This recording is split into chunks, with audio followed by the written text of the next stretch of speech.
ജീവന്റെ വാക്യങ്ങൾ ജീവന്റെ വാക്യങ്ങൾ. ആ പഴയ കുന്തക്കുരുടി എന്ന നവമാധ്യമ വേദിയിൽ ഞാൻ കേട്ടത് നിങ്ങളോട് എന്ന ധ്യാനചിന്ത പരിപാടിയിലേക്ക് സ്വാഗതം. ദൈവത്തിന്റെ പരിശുദ്ധ നാമം വാഴ്ത്തപ്പെടുമാറാകട്ടെ.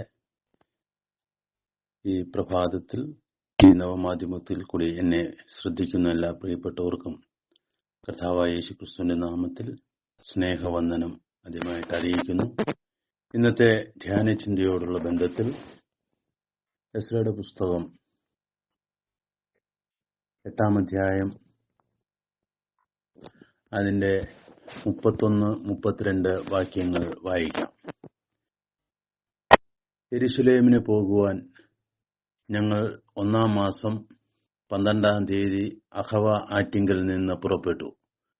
ഞങ്ങളുടെ ദൈവത്തിന്റെ കൈ ഞങ്ങൾക്ക് അനുകൂലമായിരുന്നു. അവൻ ശത്രുവിന്റെ കയ്യിൽ നിന്നും വഴിയിൽ പതിയിരിക്കുന്നവന്റെ കയ്യിൽ നിന്നും ഞങ്ങളെ കാത്തുരക്ഷിച്ചു. അങ്ങനെ ഞങ്ങൾ യെരുശലേമിലെത്തി അവിടെ 3 ദിവസം പാർത്തു. നാം വായിച്ചു കേട്ട വാക്യത്തിൽ ശുഭകരമായൊരു യാത്രയുടെ അവസാനമാണ് കാണുവാനായിട്ട് സാധിക്കുന്നത്. എസ്രയുടെ കൂട്ടത്തിൽ അനേകം പ്രവാസികളായിരിക്കുന്ന ഇസ്രായേൽ ജനം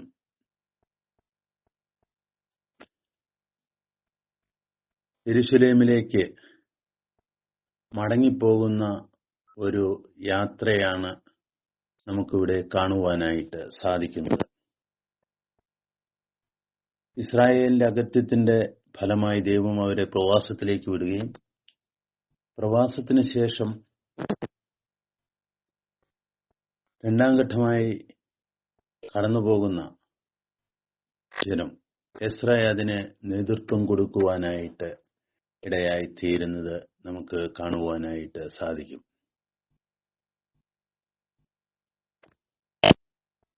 അവിടെ കടന്നുപോകുന്ന ജനത്തിന്റെ സംഖ്യയൊക്കെ നമുക്ക് കാണുവാനായിട്ട് സാധിക്കുമെന്നിരുന്നാലും ഈ പുസ്തകത്തിൽ മൊത്തത്തിൽ പറയുന്ന ഒരു കാര്യം, എസ്ര പറയുന്നു, ഞങ്ങളുടെ ദൈവത്തിന്റെ കൈ ഞങ്ങൾക്ക് അനുകൂലമായിരുന്നു. ദൈവത്തിന്റെ കൈ അനുകൂലമായിരിക്കുന്ന ഒരു ജനതയുടെ യാത്രയാണ് നമ്മൾ ഇവിടെ കാണുവാനായിട്ട് ഇടയായിത്തീരുന്നത്.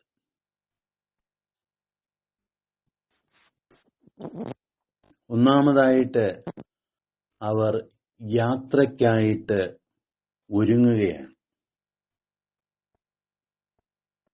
യാത്രയ്ക്കായിട്ട് ഉള്ള ഒരുക്കം അത് വളരെ പ്രധാനപ്പെട്ട ഒരു കാര്യമാണ്. ഈ ജനം യെരുശലേമിലേക്ക് യാത്ര ചെയ്യുവാനായിട്ടിടയായിത്തീരുന്നത് വളരെ സമ്പത്തോടു കൂടിയാണ്. ഈ സമ്പത്തുമായിട്ട് പോകുന്ന ജനത്തിന് വഴിയിൽ വളരെ പ്രതിബന്ധങ്ങളൊക്കെ ഉണ്ടാകുവാനായിട്ടുള്ള സാധ്യതകൾ വളരെയാണ്. വായിച്ചു കേട്ട വാക്യത്തിൽ തന്നെ അവൻ ശത്രുവിന്റെ കയ്യിൽ നിന്നും വഴിയിൽ പതിയിരിക്കുന്നവന്റെ കയ്യിൽ നിന്നും ഞങ്ങളെ കാത്തു രക്ഷിച്ചു. ദൈവം ചെയ്ത കാര്യമാണ് അവർ പറയുന്നത്. എന്നിരുന്നാൽ തന്നെയും ഈ യാത്രയിൽ ഇങ്ങനെയുള്ള ശത്രുവും പതിയിരിപ്പുകാര് അങ്ങനെയുള്ള പലവിധ പ്രതിബന്ധങ്ങൾ ഇവർക്ക് ഈ യാത്രയിൽ ഉണ്ടാകുവാനായിട്ട് ഉള്ള എല്ലാ സാധ്യതയും ഉണ്ട്. അങ്ങനെ ആ ജനം യാത്ര ചെയ്യുമ്പോൾ അവർ വളരെ ഒരുക്കത്തോടു കൂടി വേണം യാത്ര ചെയ്യുവാൻ എന്നുള്ളത് എസ്രയെ പോലെയുള്ള ഒരു വ്യക്തിക്ക് നന്നായിട്ട് അറിയാം. അവരാ രീതിയിൽ യാത്രയ്ക്കുള്ള എല്ലാ ഒരുക്കങ്ങളും നടത്തുവാനായിട്ട് ഇടയായിത്തീർന്നു.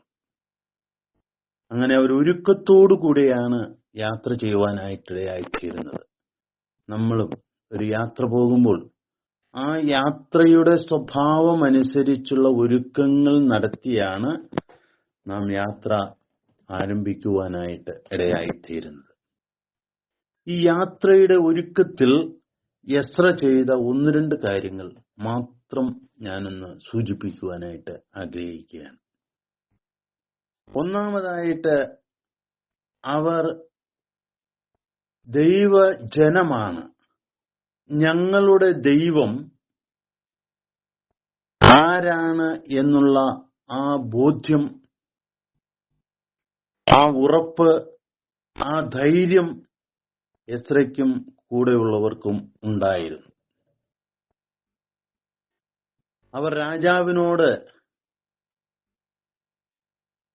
പറയുന്ന വാക്കുകൾ നാം വായിച്ചാൽ നമുക്കത് മനസ്സിലാക്കുവാനായിട്ട് സാധിക്കും. 22-ാം വാക്യത്തില്, ഞങ്ങളുടെ ദൈവത്തിന്റെ കൈ അവനെ അന്വേഷിക്കുന്ന ഏവർക്കും അനുകൂലമായും അവനെ ഉപേക്ഷിക്കുന്ന ഏവർക്കും പ്രതികൂലമായും ഇരിക്കുന്നു എന്ന് ഞങ്ങൾ രാജാവിനോട് പറഞ്ഞിരുന്നത് കൊണ്ട് വഴിയിൽ ശത്രുവിന് നേരെ ഞങ്ങൾക്ക് തുണയായിരിക്കേണ്ടതിന് പടയാളികളെയും കുതിരച്ചേവകരെയും രാജാവിനോട് ചോദിപ്പാൻ ഞാൻ ലജ്ജിച്ചിരുന്നു.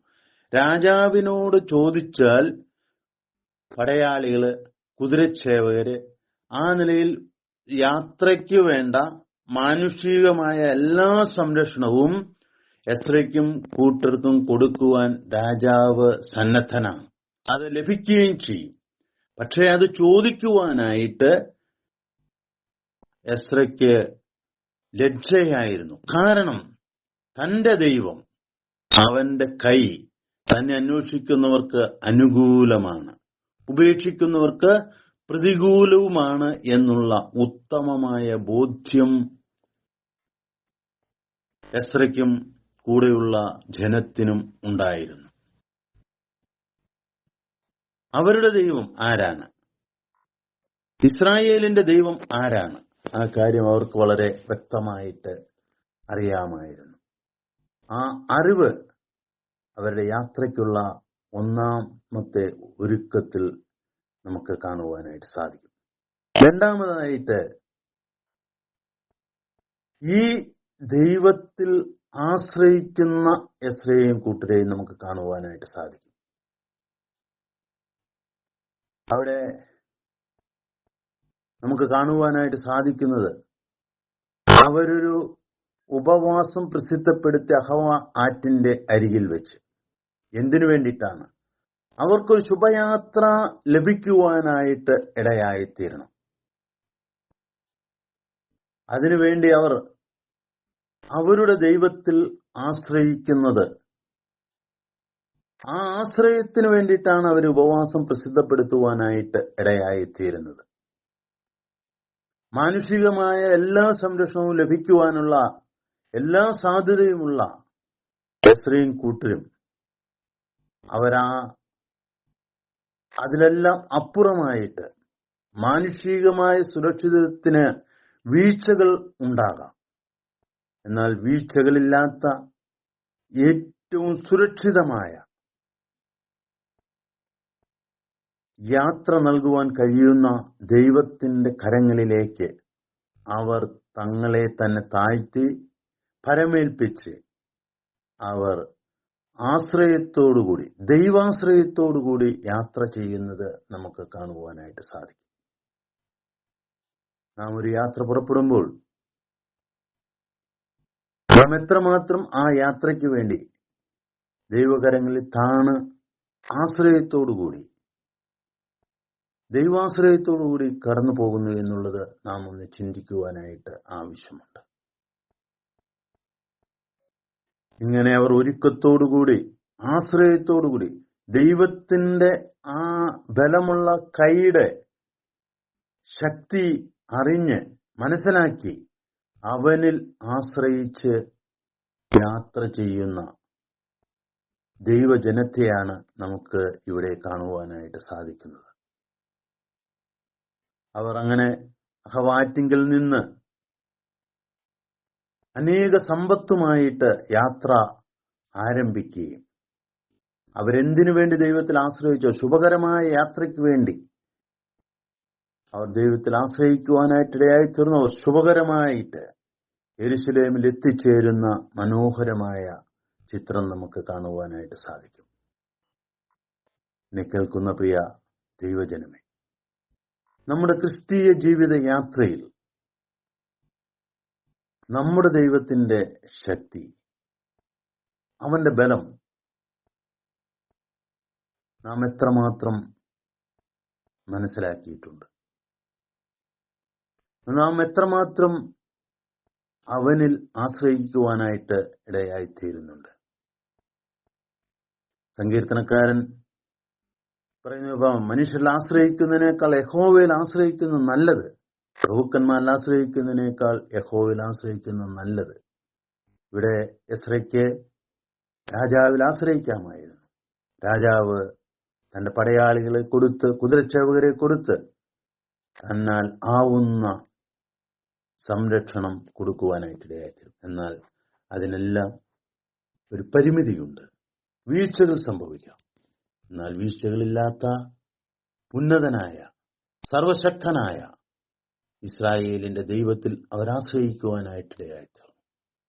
നമുക്കും നമ്മുടെ ക്രിസ്തീയ ജീവിതത്തിൽ മനുഷ്യൽ ആശ്രയിക്കുന്നതിനേക്കാൾ യഹോവയിൽ ആശ്രയിക്കുന്ന നല്ലത് എന്നുള്ള സങ്കീർത്തനക്കാരനോട് ചേർന്ന് നമുക്കും ദൈവത്തിൽ ആശ്രയിച്ച് നമ്മുടെ യാത്ര തുടരാം. ശുഭകരമായ യാത്ര ലഭിക്കുവാൻ ക്രിസ്തീയ ജീവിതത്തിൽ ദൈവത്തിൽ ആശ്രയിക്കാം. അതിനായി ദൈവം നമ്മെ ഓരോരുത്തരെയും ബലപ്പെടുത്തട്ടെ. അവന്റെ വിലയേറിയ നാമം വാഴ്ത്തപ്പെടുമാറാകട്ടെ.